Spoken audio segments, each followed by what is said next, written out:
બટા મારા ચશ્મા વગર મને દેખાતું નથી, રિપેર કરાવી દે ને. મમ્મી આ મહિને કાઈ નહીં હો, આ મહિને બહુ ખર્ચો થઈ ગયો છે, તું આવતા મહિના સુધી ખમી જા. કેમ જાનુને હજી સવારનો ગુસ્સો છે?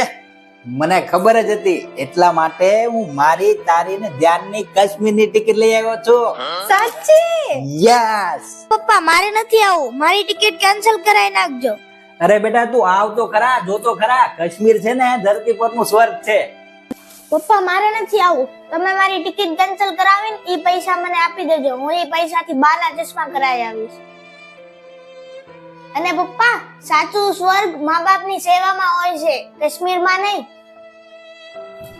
સારું બેટા, તારી વાત સાચી છે. આપણે પેલા કાલે સવારે બાના ચશ્મા નવા લેવા જઈશું, અને હવે તારી ટિકિટ નહીં કેન્સલ કરીએ, બાની ટિકિટ લઈશું અને આપણે બધા ફરવા જઈશું. યસ.